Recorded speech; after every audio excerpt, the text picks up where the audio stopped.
Adriano Carvalho falando que a paz é a paz dos cemitérios, que é aquilo, né, acho que tem a ver com aquilo que o Hart e Negri falam, esse poder que é a paz, o império que é a paz, mas que paz é essa? Sim, a paz dos cemitérios, a paz da opressão. Tá certo? Luciano Novaes, o reset será em 2024? Olha, eu acho que o reset já foi, né? O reset foi em 2020. O conceito de Great Reset, aliás, surge em 2020, acho que é lançado em 2020. 2020 a pandemia, 2020 a eleição nos Estados Unidos, com a derrota do Trump nas circunstâncias em que aconteceu, né? E a gente já está vivendo assim a implementação realmente do Great Reset, né? Então acho que a gente fala assim, não tem Great Reset ainda, está chegando, vai chegar no ano que vem, já chegou. Cada ano tem mais Great Reset, né? Tá? Pode ser que haja uma aceleração maior ainda, provavelmente haverá uma aceleração maior ainda em 2024, depois mais uma em 2025, né?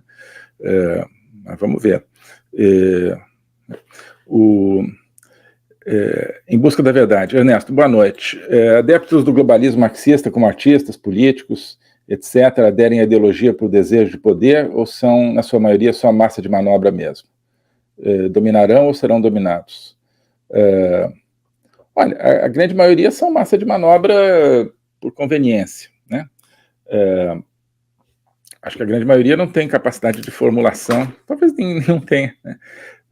Mas veem claramente onde está, né, o seu conforto, a sua conveniência, o seu quantitativo ali de poder, com os benefícios que isso traz, e aderem a isso, né, justificados por um discurso, né?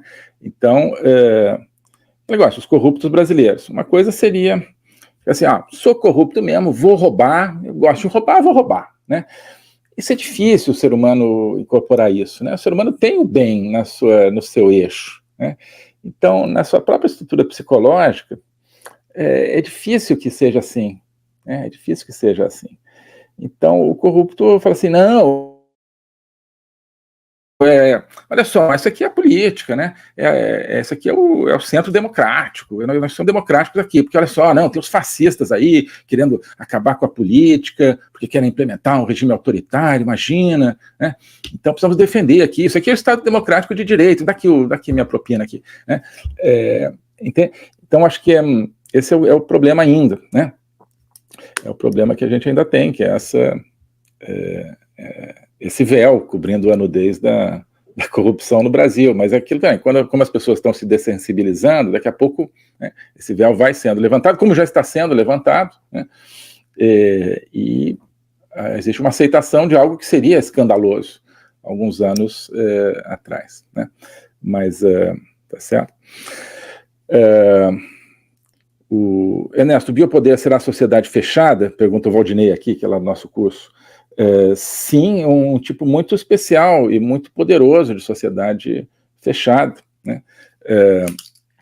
Porque ela é fechada dentro de nós, né? Ela fecha as nossas artérias de pensamento, né? Ela fecha a nossa alma, né? Ela proíbe o contato, né, nosso com a nossa própria alma, com a nossa própria essência, a biopolítica, o biopoder. O Memento Mori lembra que o índice dos livros dos esquerdistas contém uma coleção de chavões prontos. Sim. E agora a questão é assim, os esquerdistas inteligentes, como Hart e Negri, eles vão atualizando esses chavões, né? Então a galera, né, já está acostumada com chavões, prática revolucionária, já está acostumado. O que é a prática revolucionária agora? Antes era bater nas farmacêuticas, criticar as grandes farmacêuticas, por exemplo, né? Monopólio da saúde, do povo, o que é isso e tal, né? Aí mudou, o que é agora? A prática revolucionária. Agora é defender as farmacêuticas, né? Defender que elas tenham, né, um mercado reservado aí de bilhões de doses, né, de não sei o que para as pessoas. Não pode criticar a farmacêutica, mas isso é a prática revolucionária agora. Então o cara já está acostumado, né? Não está nem aí para a saúde, para nada, né? O que é a prática revolucionária agora? Agora é defender as farmacêuticas, então vamos lá, tá certo? Memento Mori também. O canal New Discourses tem uma conferência bem interessante do James Lindsay sobre o funcionamento da dialética esquerdista. Não conheço, mas obrigado pela referência aqui. Vou tentar olhar e recomendo a todo mundo que olha, porque isso de entender a dialética esquerdista é fundamental para a gente entender o nosso mundo. Tá? Aqui está o Ian e o Ailson perguntando o nome desse livro. Você está falando do livro que a gente comentou aqui, se chama Império. Império, né?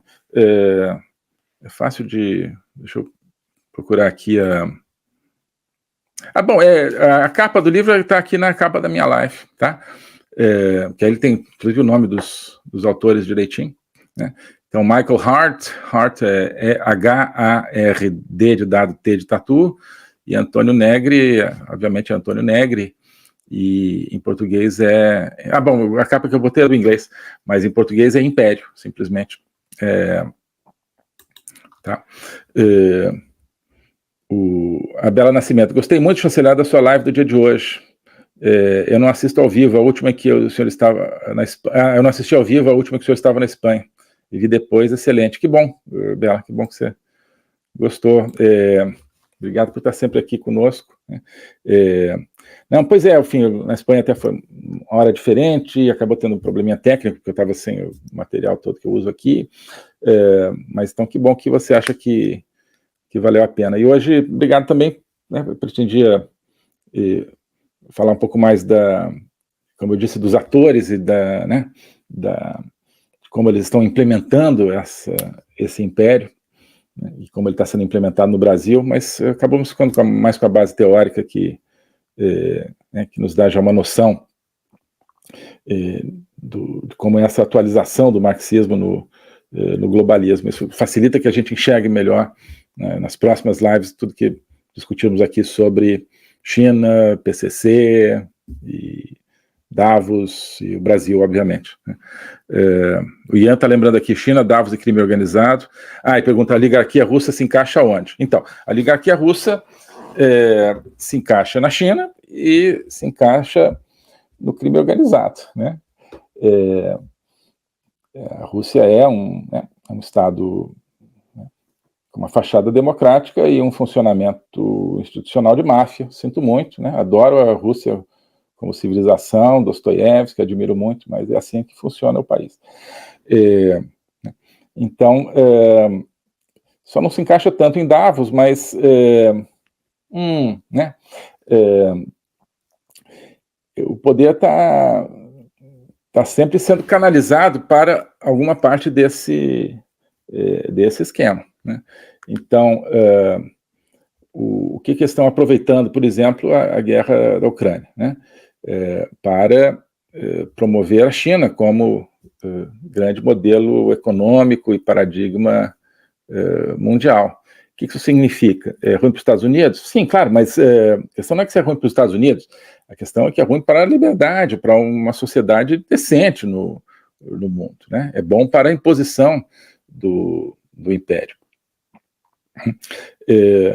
Então, se nós vemos hoje, né, a expansão do BRICS e o Brasil, né, como serviçal aí desse BRICS, isso tudo, né, o problema disso tudo não é Estados Unidos, né? O problema disso tudo é que isso é feito em favor desse trio aí, porque você vê, né,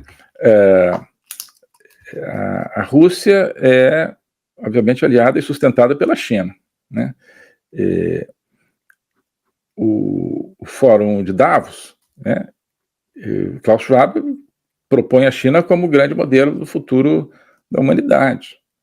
Então, Davos é contra a China, Davos é contra a Rússia? Um pouco, né, na superfície, na medida em que, né, Davos também não está fazendo nada contra o apoio que as democracias ocidentais estão dando à Ucrânia. Mas, né, naquilo que conta mesmo em estrutura de poder, eu vejo eles juntos, sim, né? Talvez alguns, né, essa é a vantagem do sistema disperso, do sistema não hierárquico e do sistema que segue lógicas diferentes, dialéticas. Se fosse uma lógica real, não, vem cá, você é a favor ou contra a Rússia? Você é a favor da invasão da Ucrânia ou contra a invasão da Ucrânia? Mas não é assim, né, no sistema. Né? Então, a gente pode até dizer que é a favor, mas no fundo está trabalhando, ou que é contra, mas no fundo pode estar trabalhando ali para uma parte daquele sistema. Né? Eu acho que assim, todo mundo que é contra o sistema globalista sabe que uma vitória da Rússia na Ucrânia seria boa para o sistema globalista. Né? Seria boa para esse sistema globalitário, porque enfraqueceria ainda mais aqueles países democráticos onde ainda a gente pode ter uma esperança de chegar a um poder democraticamente e lançar novas bases de uma civilização antitotalitária. Né? Se as democracias europeias se tornam servas da Rússia, se os Estados Unidos entram em colapso, né, isso, né, apenas favorece o totalitarismo. Né. Agora, né, não quer dizer que todo mundo que está defendendo a Ucrânia né, não esteja junto com um projeto globalista. Tá certo? Pode estar simplesmente focado naquela situação geopolítica, mas cego para o restante da nossa perda de liberdade.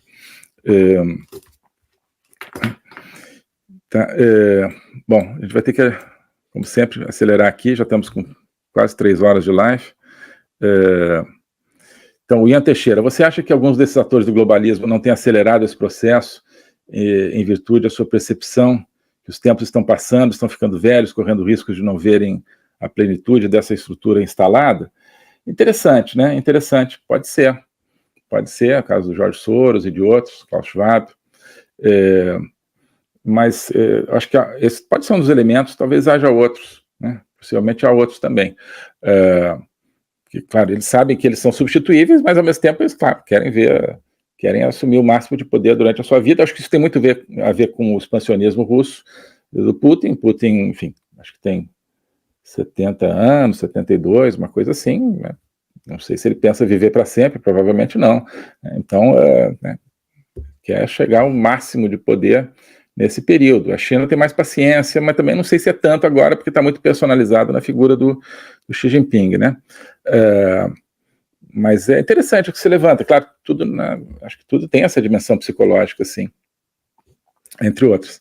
O globalismo existe, é uma coisa concreta. Ele é composto pelo Great Reset, do Fórum Econômico Mundial, pelo projeto hegemônico da China, pelo programa de manipulação e conquista da América do Sul pelo Foro de São Paulo e outros elementos. E esses elementos, eles atuam uns em benefício dos outros, sempre, principalmente através do controle da linguagem, porque o controle da linguagem é o controle do nosso pensamento. Então nós estamos tendo o nosso pensamento reprogramado, e essa reprogramação vai contra a nossa liberdade, vai contra a essência do ser humano.